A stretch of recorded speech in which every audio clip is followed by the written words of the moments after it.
Hello, and welcome to the 17th edition of Film Revision, the online talk show that over the course of 2008 has been discussing 25 films from 25 years ago. One of the well-remembered trends of the 80s were these narrative adventure films that featured teens or even preteens in drastic or even dramatic situations. And not in a tongue-in-cheek way either, like something like Spy Kids or Agent Cody Banks. No, these kids were often in serious danger, pitted against corrupt adult authority figures more often than not. Examples would include films like Cloak and Dagger, or Daryl, as in D-A-R-Y-L, or Flight of the Navigator, or even one of my favorites, Joe Dante's Explorers. One of the earliest entries in this subgenre is our film for discussion today, and that is John Badham's film WarGames, starring Matthew Broderick.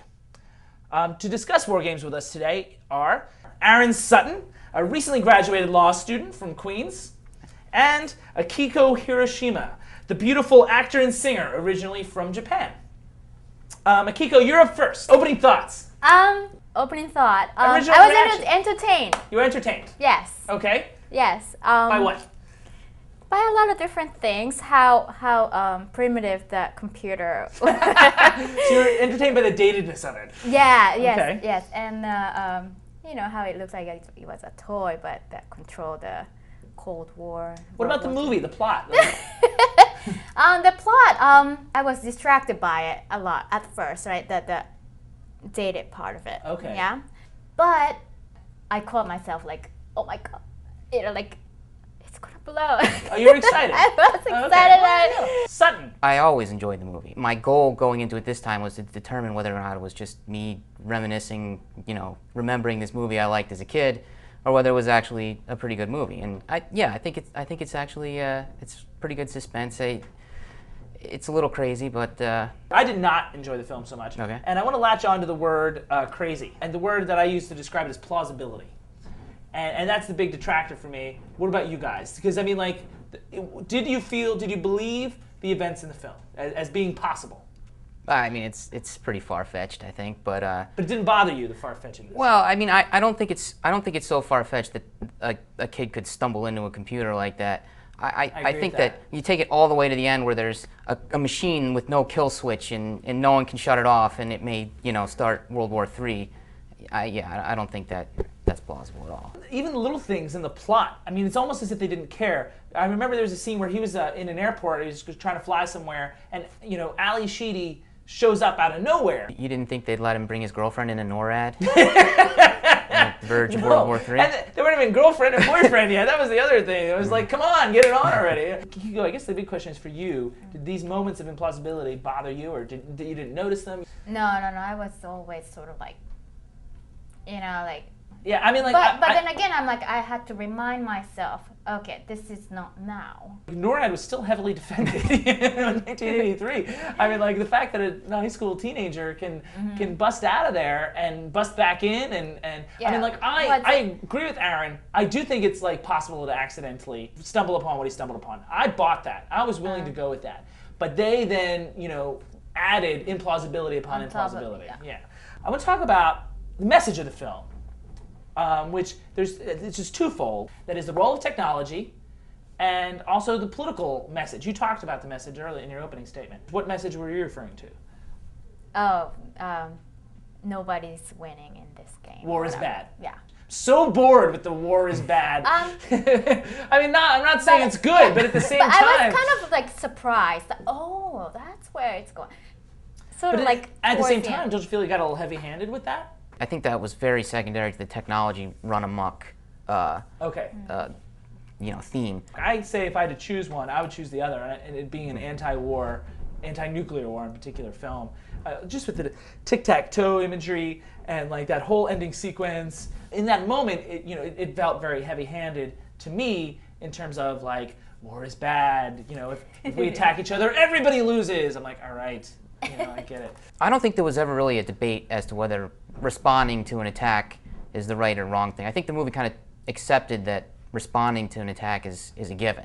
So right. I don't really think it is very much of an anti-war movie.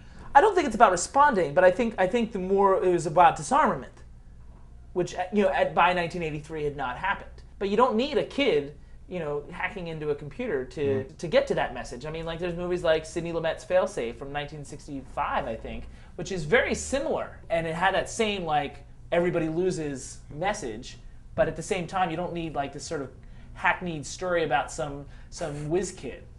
I thought the general was great. Baron. You like the line about pissing on a spark plug. I loved it. Yes. Barry Corbin plays the general. Yeah. Yeah, he was great. Was Upon further review, I think your computer sucks. Or something like that. All right, I'll give you that. Yeah, I am. There was a lot of bit supporting parts, like those two. You talk about that key scene in the beginning. That was John Spencer and Michael Madsen. Yeah. And there was also Maury Chaykin had a role in the film. So all these little parts, I thought it was really interesting to see these, who would become really well-known actors, and they brought a lot of weight to their scenes. You talk about some of the good dialogue. I thought, on the whole, the dialogue was pretty weak. Lines like, "God damn it, I want some answers!" Like back and forth, people screaming. And then the worst actor I thought of them all was John Wood as the eccentric Falcon, Dr. Falcon. That's right. I thought, these speeches he has about existentialism and all these other things, just so weak and nothing behind them. It was ridiculous that all of a sudden he shows up in a helicopter. Yeah. I was pretty sure. More about the implausibility, yeah. I was pretty sure he was staying put, but. Well, he did have that shot of him on the staircase pondering. Yeah. Yes. Maybe I've been wrong all this time. I would like you guys, if we could, to rank the film on a scale of 1 to 10 and then briefly sum up why. So, Sutton, what do you think? 1 to 10. I give it a 6.5. Okay, that's lower than I thought you were going to go. Why 6.5? It's a fun movie. It's got some good lines. There's a little tension at the end. You're right. The script isn't good, and there are plausibility problems. And I'm still a little unsure about the ending. But overall, it's good. But it's not nothing that would make any kind of list. Kiko, 1 to 10. What do you think? I guess 6 to 7, I think, around that too. In the same range, 6.5. Yeah. Okay. I was still in Japan in '80s, and all the movies that I saw were subtitles. Mm-hmm. Now that I'm watching it with my English knowledge, all the dialogues, I thought that's what the '80s movies are supposed to be. Like, doesn't bode well for '80s movies. I don't think it was. You're right. The only one. Yeah, no, that you're had absolutely that right. kind of dialogue. You're absolutely right. You're absolutely right. But that doesn't make it right either. Right. The plausibility is a big issue for me. I would probably give the movie a 4. Like there were moments that I enjoyed. Like there were scenes that were fun, and I liked a lot of those supporting characters, like I talked about. I was not engaged, and I was not believing what was going on.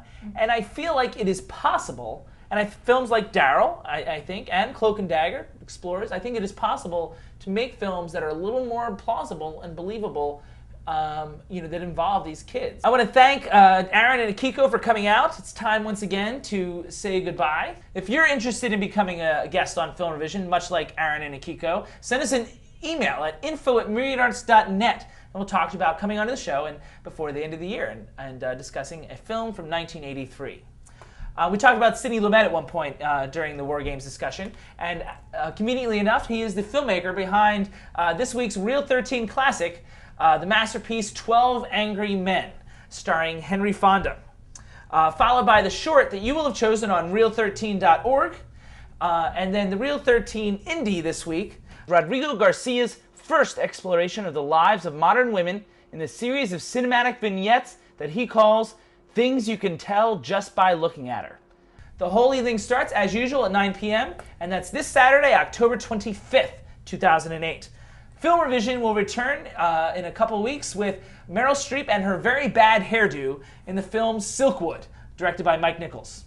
We'll see you then.